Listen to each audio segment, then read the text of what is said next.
Friends, कैसे हैं? उम्मीद करते हैं कि आप सभी के अच्छे होंगे। आपका मेरे YouTube चैनल सरकारी टैलेंट में एक बार फिर से बहुत बहुत स्वागत है। आज हम लोग 10th क्लास का 3.5 चैप्टर पढ़ेंगे, जिसमें दो चर वाले रैखिक समीकरण को भाज्य गुणन विधि से यानी कि क्रॉस मल्टीप्लिकेशन मेथड से हम उसको सोल्व करना जानेंगे। तो चलिए शुरू करते हैं। इसके पहले हम लोगों ने ग्राफीय विधि से दो चर वाले रैखिक समीकरण यानी कि linear equation of two variable का हम लोगों ने ग्राफीय विधि से, उसके बाद प्रतिस्थापन यानी कि सब्स्टिट्यूशन मेथड से, उसके बाद विलोपन यानी कि एलिमिनेशन मेथड से बनाना जान लिया था। अब चलिए इसमें देखते हैं। अब हम सबसे पहले भाज्य गुणन विधि का हम सूत्र निकालने जा रहे हैं। उसके लिए हमारे पास मालूम है, क्या मालूम है?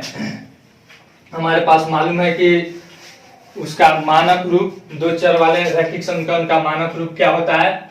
होता है a1ax plus b1y plus c1 बराबर 0, तथा एक होता है, इसको समीकरण 1 मान लीजिए, और दूसरा a2x plus b2y plus c2 is equal to 0। ये हो गया हमारा समीकरण 2। अब देखिए, तो अब हमको अगर x का वैल्यू निकालना है तो y टर्म को 0 कर देंगे, यानी कि खत्म कर देंगे, नहीं तब हमारा x का वैल्यू निकलेगा। अब देखिए समीकरण 1 में यहाँ पे b1 है, तो हम b2 से अगर गुना कर देते हैं और इसमें b1 से गुना कर देते तो ये टर्म खत्म हो जाएगा कि नहीं? घटाकर खत्म हो जाएगा। अब देखिए लिखेंगे समीकरण 1 में b2 से गुना करने पर, कितना से? b2 से गुना करने पर, ठीक है ना? b2 से गुना कीजिए, a1 b2 x plus b1 b2 y plus b2 c1 बराबर 0। समीकरण इसको 3 मान लेंगे। फिर पुनः समीकरण 2 में देखिए तो बाबू, समीकरण 2 में यहाँ पे हम b2 से गुना किए हैं, यहाँ पे b1 से गुना करेंगे, नहीं b1 से गुना करने पर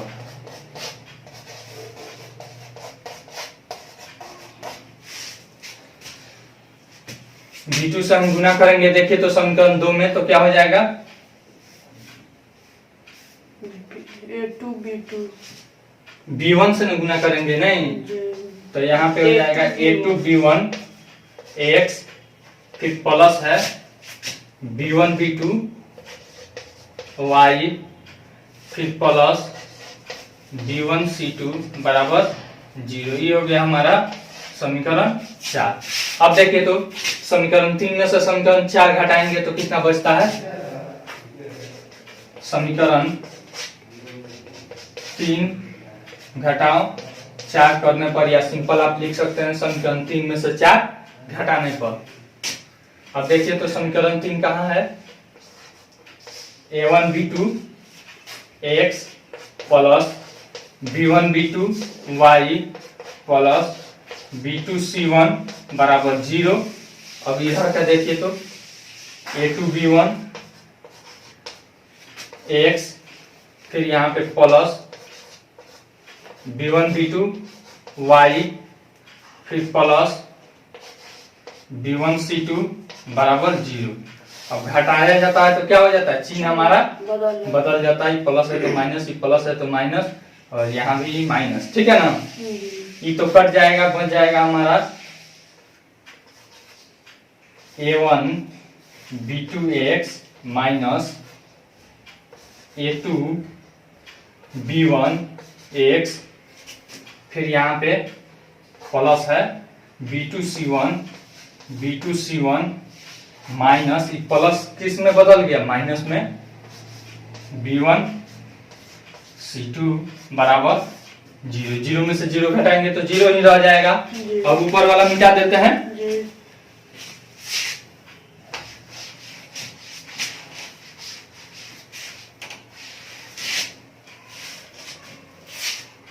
अब देखिए तो इस दोनों में से x कॉमन कर लेंगे, x कॉमन हो जाएगा, जी x कॉमन होने पर बचा a1 b2 minus a2 b1।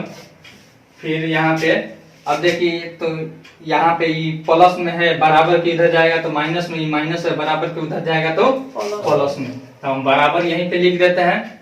यहाँ पे यह हो जाएगा b1c2 और यह माइनस में चला जाएगा b2c1 बट्टा, पहले इतना ही रख दीजिए, बाद में बट्टा हम देते हैं।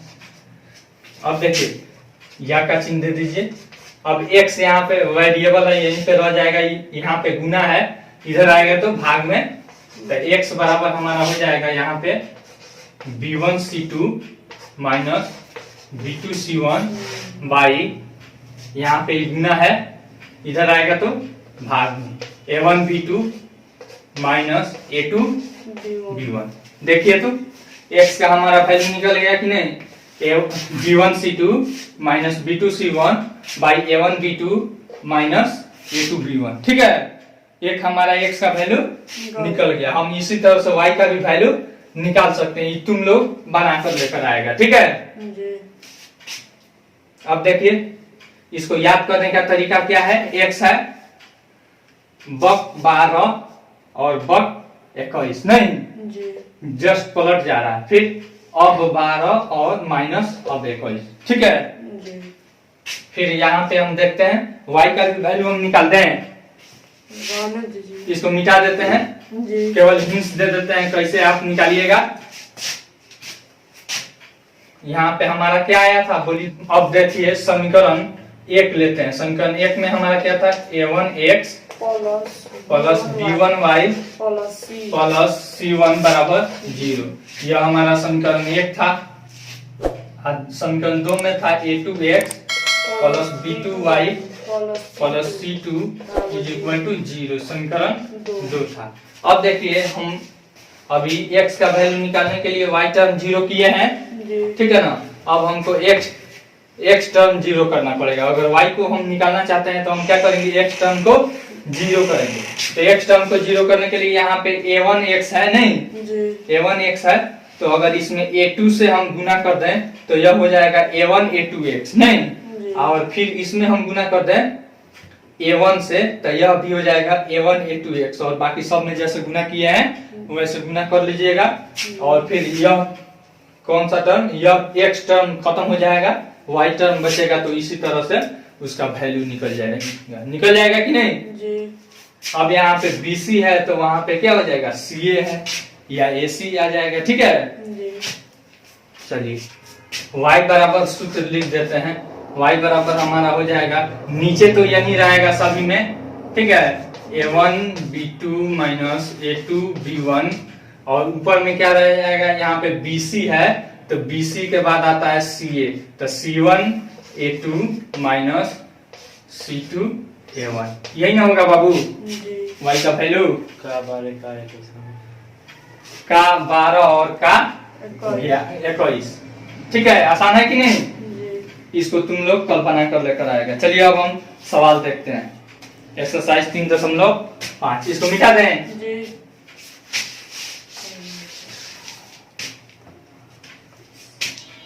पहला सवाल कह रहा है, निम्नलिखित समीकरणों के युग्मों में से किसका एक अद्वितीय हल है, किसका कोई हल नहीं है, या किसके अपरिमित रूप से अनेक हल है। अद्वितीय हल की स्थिति में उसे वज्र गुणन विधि से ज्ञात किया। तो a1/a2 c1/c2 ऐसे करके b1/b2 ये करके क्या करेंगे, निकाल लेंगे। चलिए एक हम बता देते हैं। पहला, अगर उसका हल होगा x - 3 y - 3 बराबर 0। मानक रूप में खुद है, अगर मानक रूप में नहीं होगा तो आप बना लीजिएगा, ठीक है ना। यहाँ पे 3x - 9y और फिर -2 बराबर 0। तो हम देखें तो क्या निकालते हैं, a1/a2 1/3 हो जाएगा, b1/b2, ठीक है ना, b1/b2 निकालते हैं तो -3/3 B2 का वैल्यू कितना है -9। माइनस तो देखिए तो माइनस माइनस कट जाएगा, यानी कि E भी हो गया हमारा 1/3। अब C1/C2 निकालते हैं, C1/C2। तो C1 का वैल्यू है -3 और बटा C2 का वैल्यू है -2, माइनस माइनस कट जाएगा, बराबर बचेगा 3/2। अब देखिए तो कि कौन सा कंडीशन यह फॉलो कर रहा है, यह फॉलो कर रहा है A1/A2 is equal to B1/B2, ठीक है ना, और is not equal to C1/C2। तो यह कौन सा रूल फॉलो कर रहा है, यानी कि समांतर रेखा है और इसका कोई हल नहीं है, इसका कोई हल नहीं है, ठीक है। तो अगर जिसका कोई अद्वितीय हल होगा तो उसको किस नियम से निकालिएगा, वज्र गुणन विधि से। इसमें आप देख लीजिएगा, मिटाते इसको। दूसरा सवाल, अगर जिसका हल होगा ना अद्वितीय रूप से केवल एक, तो आप उसका क्या कीजिएगा, वज्र गुणन विधि से निकालिएगा। दूसरा सवाल कह रहा है A और B के किन मानों के लिए निम्न रैखिक समीकरणों के युग्म के अपरिमित रूप से अनेक हल होंगे। तो देखिए तो यहाँ पे दे दिया है 2x + 3y = 7, यही ना है। देखिए तो अब इसके बदला में हम लिख सकते हैं 2x + 3y और +7 है तो -7 = 0, समीकरण 1 हो गया। फिर उसके बाद अब यहाँ पे क्या है, a - b, फिर उसके बाद into x plus a + b into y बराबर 3a + b - 2।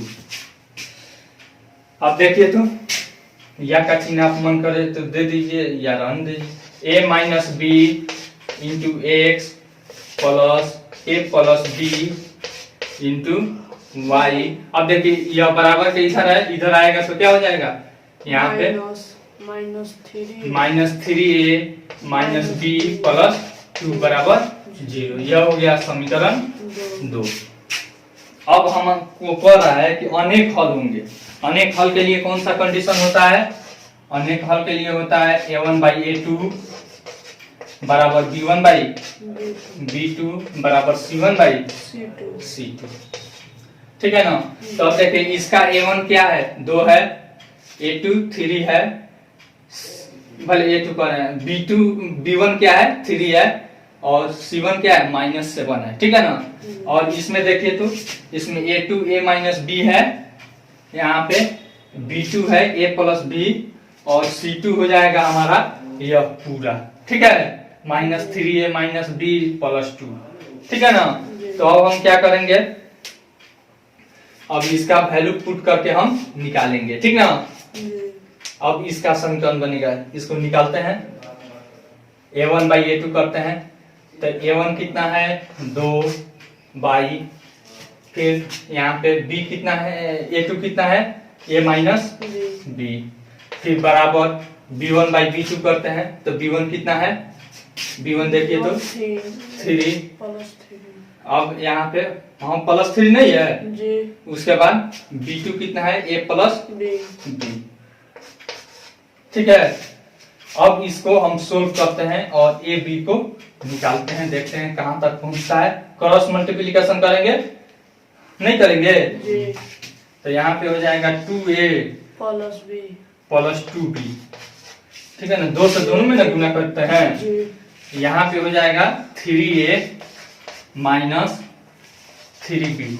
अब इसको हल कर लीजिए, यहाँ पे हो जाएगा, इधर आएगा तो क्या हो जाएगा, -a डायरेक्ट कर देते हैं, ठीक है।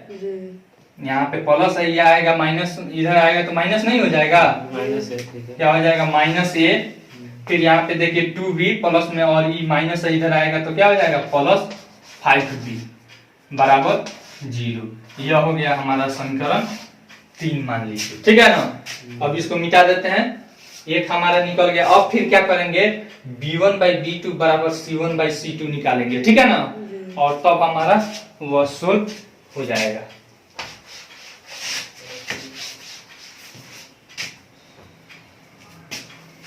चलिए तो अब हम रखते हैं B1/B2 B2 बराबर C1 बाई C2 अनेक हल के लिए।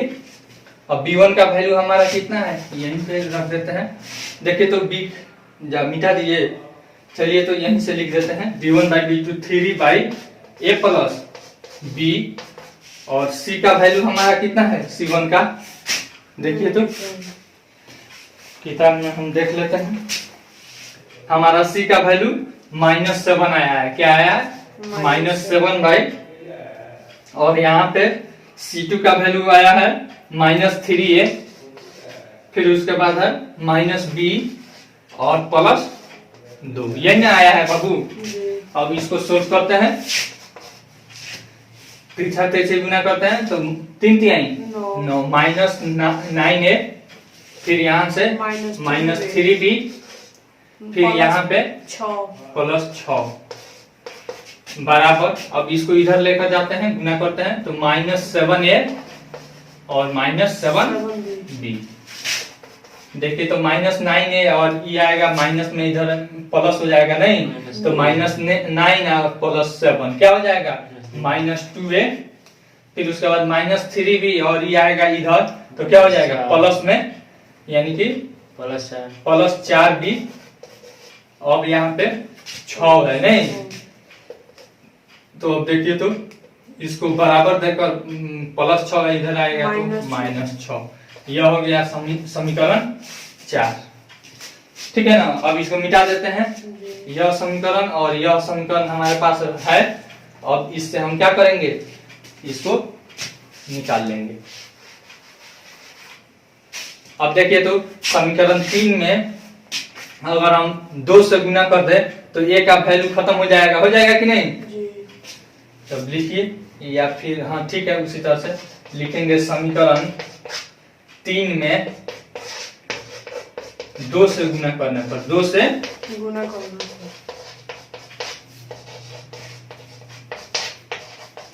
चलिए देखिए तो 2 से गुना करते हैं तो क्या हो जाएगा -2A प्लस 10B बराबर 0। 0 से किसी भी चीज में गुना करते हैं तो क्या हो जाएगा 0 ही हो जाएगा। अब देखिए ये हमारा इतना आ गया। अब देखिए अब क्या करेंगे, समीकरण 4 में से इसको 5 मान लीजिए। समीकरण 4 में से समीकरण 5 घटाने पर लिखिए समीकरण 4 में से 5 घटाने पर, इसको मिटा दे, इसको याद रखिएगा। अब देखिए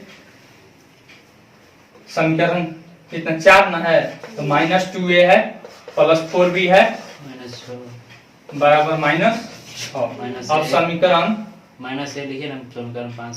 अब यहाँ पे समीकरण 5 लिखिए, -2A फिर प्लस 10B बराबर 0। अब देखिए चिन्ह चेंज हो जाएगा, घटा रहा है तो प्लस माइनस माइनस, ठीक है ना। तो 0 में माइनस तक हुई। अब देखिए एक टर्म खत्म हो गया, बचा देखिए तो +4B या -10B क्या हो जाएगा -6B बराबर -6। अब देखिए तो कट जाएगा कि नहीं, कट जाएगा, यानी B बराबर हो जाएगा -6 by -6, plus minus minus cut गया और 6 कम 6, यानी कि B बराबर हमारा कितना आया 1। अब उसी 1 का वैल्यू आप इसमें पुट कर दीजिए या किसी भी में पुट कर दीजिएगा तो नहीं निकल जाएगा। लिख देते हैं समीकरण यहाँ पे 5 में रखने पर, चाहे डायरेक्ट समीकरण 5 से लिखते हैं यहाँ पे, समीकरण 5 से, ठीक है ना। समीकरण 5 में क्या है -2A प्लस 10B बराबर 0। तो अब देखिए तो या का चिन्ह दे दीजिए। A का वैल्यू तो हमारा नहीं पता है -2A, आप प्लस 10 गुना 1 करेंगे बराबर 0 है ना। अब देखिए -2A बराबर प्लस 10 है, उधर जाएगा तो क्या हो जाएगा -10। अब देखिए A बराबर -10 बाई -2, माइनस भूल जा रहा है, 2 बचे 10, यानी कि A का वैल्यू हमारा कितना आ गया 5। A बराबर 5 और B बराबर 1। आसान है कि नहीं? जी निकाल लीजिएगा लोग। जी। अब उसके बाद तीसरा सवाल है, नहीं दूसरा क्वेश्चन में 2 सवाल दिया है। के किस मान के लिए निम्न रैखिक समीकरणों के युग्म का कोई हल नहीं है। क्या कह रहा है? कोई हल नहीं है। इसको उतारिएगा लोग कि मिटा दें? निकाल जी।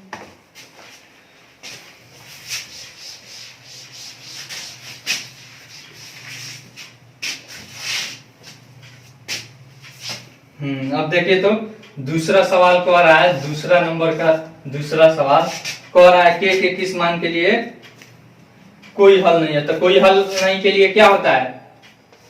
a1 बाई a2 बराबर b1 बाई b2, एक बार ही रख कर निकाल लेंगे, is not equal to c1 by c2।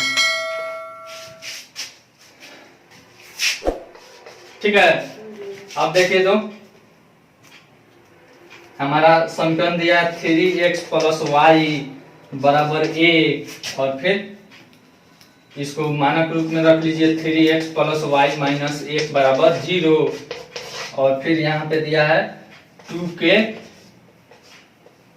Minus 1 into x और plus k minus 1 into y. अब देखिए इधर बराबर में है, बराबर वाला हम डायरेक्ट इधर कर देते हैं -2k और प्लस 1 उधर है तो -1। ठीक है, बराबर 0। ये हो जाएगा समीकरण 2। तो एक बार a1 बाई a2 आप लोग निकाल लीजिएगा। हम क्या करेंगे b1 बाई b2 बराबर c1 बाई c2 निकालेंगे। ठीक है ना, और उस मान को छोड़कर हम दूसरा वैल्यू क्या करेंगे? पुट कर देंगे। ठीक है ना, वहाँ पे a1 बाई a2 नहीं होगा, a2 छूट गया है। a1 बाई a2 बराबर b1 बाई b2 2 लिखा है ऊपर a2। अच्छा, a1 बाई a2 होगा। ठीक है ना। जी। अब देखिए तो यहाँ पे इसको बना दे क्या? रहने दीजिए। जैसे हो जाएगा 3 बाई यहाँ पे 2k माइनस 1 और बराबर यहाँ पे हो जाएगा b का वैल्यू 1 है और बट्टा b1 का वैल्यू और b2 का वैल्यू k माइनस 1 है। ठीक है ना। तो आप इसका समीकरण रख लीजिएगा। यहाँ पे देखिए तो यह हो जाएगा 3k माइनस 3 और बराबर यहाँ पे 2k माइनस 1। अब देखिए तो यहाँ पे यह इधर आएगा तो माइनस में हो जाएगा ना जी। तो यानी कि केवल k हो जाएगा। देखिए प्लस इधर आएगा तो माइनस नहीं हो जाएगा। जी। नहीं समझ में आ रहा आ रहा है? है। के और करना है, -1 इधर है, ये प्लस माइनस में इधर आएगा तो +3। ठीक है, तो हमारा k का वैल्यू कितना हो जाएगा? k बराबर हो गया हमारा 2। एगो k का आंसर हमारा हो गया। ठीक है ना। जी। अब फिर क्या करेंगे? अब b1 बाई b2 बराबर c1 बाई c2 करेंगे। ठीक है ना, और उसको छोड़कर दूसरा हम वैल्यू वहां पे रखेंगे।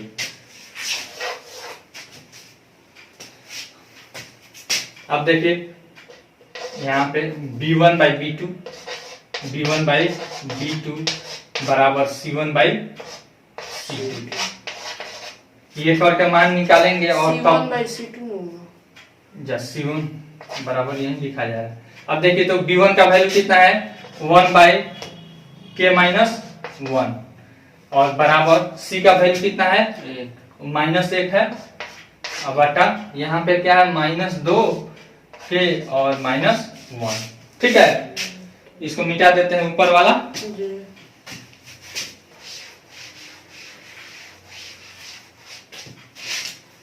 अब क्रॉस मल्टीप्लिकेशन कीजिए तो यहाँ पे हो जाएगा -2k और -1 और फिर इधर जाएगा तो बराबर -k और +1 होगा ना। जी।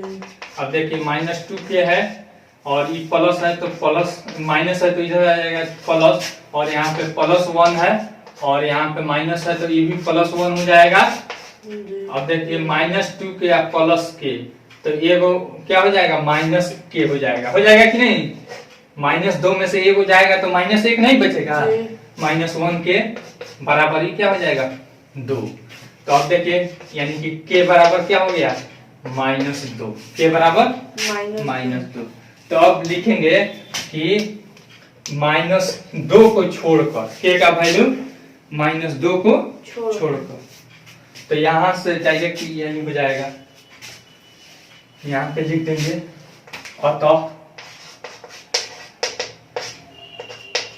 अतः पूछ रहा है कि के किस मान के लिए कितना होगा, कि इसका कोई हल नहीं होगा, ये ना पूछ रहा है, हैं?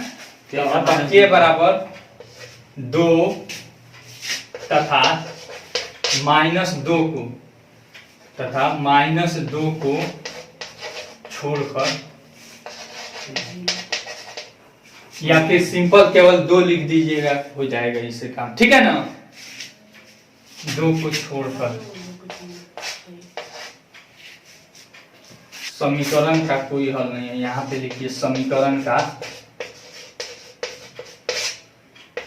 कोई हल नहीं है,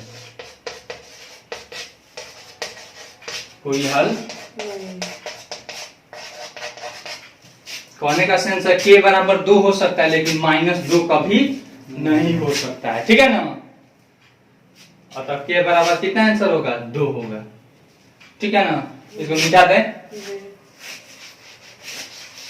चलिए अब देखिए तो तीसरा सवाल क्या कह रहा है। तीसरा सवाल कह रहा है निम्न रैखिक समीकरणों के युग्म को प्रतिस्थापन एवं वज्र गुणन विधि से हल कीजिए, किस विधि को आप अधिक उपयुक्त मानते हैं। तो आप वज्र गुणन विधि को लिख दीजिएगा, ठीक है ना, क्योंकि इससे जल्दी से हल हो जाता है, ठीक ना। चौथा सवाल, तीसरा तो बन जाएगा, आसान है। चौथा है निम्न समस्याओं में रैखिक समीकरणों के युग्म बनाइए और उनके हल यदि उनका अस्तित्व हो किसी बीजगणितीय विधि से ज्ञात कीजिए, ठीक ना। तो बीजगणितीय विधि कौन कौन है, प्रतिस्थापन विधि, उसके बाद विलोपन विधि, उसके बाद वज्र गुणन विधि, ठीक है ना। हमारा रैखिक समीकरण 2 चर वाले रैखिक समीकरण को हल करने का 2 तरीका, एक ग्राफीय विधि और एक बीजगणितीय विधि, ठीक है ना। और बीजगणितीय विधि हम लोग अभी पढ़ रहे हैं, फर्स्ट चैप्टर में क्या पढ़े थे, ग्राफीय विधि। अब यहाँ पे कह रहा है एक छात्रावास के मासिक व्यय का 1 भाग नियत है तथा शेष इस पर निर्भर करता है कि छात्रों ने कितने दिन भोजन लिया है। जब एक विद्यार्थी ए को जो 20 दिन भोजन करता है 1000 रुपया छात्रावास के व्यय के लिए अदा करने पड़ते हैं, जबकि एक विद्यार्थी बी को 26 दिन भोजन करता है छात्रावास के व्यय के लिए 1180 रुपया अदा करने पड़ते हैं। नियत व्यय और प्रतिदिन के भोजन का मूल्य ज्ञात कीजिए, यही न है। तो देखिए तो कितना आसान है। कह रहा है कि मान लीजिए हम लोग हॉस्टल में रहते हैं, ठीक है ना। हॉस्टल में रहने का एक नियत खर्च है कि आप हॉस्टल में है तो इतना खर्च दीजिएगा, और उसके अलावा है जैसे तुम लोग टेम्पू वाला जो बताए थे 3 व्हीलर वाला, कि अगर आप उस पर चढ़ जाते हैं तो कुछ नियत किराया दीजिएगा, और 1 किलोमीटर जाइएगा 2 किलोमीटर जाइएगा तो किलोमीटर के हिसाब से उसका अलग चार्ज रहेगा। तो उसी तरह से इसमें भी है, अगर आप किसी हॉस्टल में रहते हैं छात्रावास में तो आपको निश्चित किराया देना रहता है, ठीक ना। और फिर अगर आप एक दिन अगर हॉस्टल में रहते हैं तो क्या होगा, एक नियत किराया देना होता है, ठीक ना। और फिर अगर आप जैसे 10 दिन रहते हैं तो 1 दिन का किराया अलग से देना रहता है। तो मान लीजिए नियत किराया मान लेंगे 1 नंबर का है, माना कि छात्रावास का, सीधे लिखिएगा छात्रावास का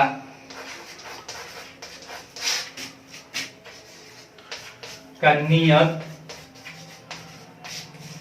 किराया कितना हो जाएगा, x मान लिए, क्या मान लिए, 100 रुपया, तथा 1 दिन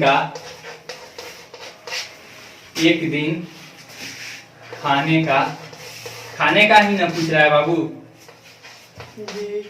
खाने का किराया बराबर y रुपया, ठीक है ना। तो अब 20 दिन का कह रहा है, 20 दिन का कितना है, 20 दिन का एक कोई विद्यार्थी ये है जो 20 दिन भोजन करता है। तो यहाँ पे लिखेंगे प्रश्न से 20 दिन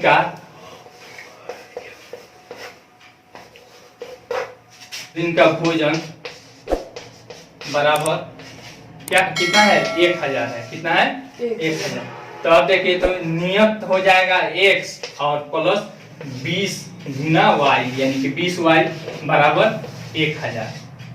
यह हो गया हमारा समीकरण 1। और फिर क्या है 26 दिन के लिए तथा 26 दिन के लिए 26 दिन के लिए है तो 26 दिन का नियत किराया आप प्लस 26y हो जाएगा जी बराबर कितना है 1180 रुपया है। कितना है 1180 रुपये। यह हो जाएगा समीकरण 2। अब कह रहा है इसका हल है कि नहीं, इसका हल है कि नहीं। तो a1 by a2 है जबकि b1 by b2 नहीं है तो इसका हल क्या है। और ठीक है ना, पहले देख लीजिएगा अगर हल होगा तभी इसको वज्र गुणन विधि से क्या कीजिएगा निकालिएगा। ठीक है, और इसमें कुछ बताना तो नहीं है और आप लोग बना लीजिएगा। ठीक है, जी आई होप आपको यह वीडियो बहुत पसंद आई होगी। इस वीडियो को ज़्यादा से ज़्यादा लाइक कीजिए, शेयर कीजिए और कमेंट करके अपना सुझाव जरूर दीजिए। अगर इस चैप्टर में आपको कोई प्रॉब्लम फंसता है तो आप कमेंट करके निधड़क पूछ सकते हैं, जरूर आपके कमेंट का सॉल्यूशन दिया जाएगा। Thanks for watching. Thank you.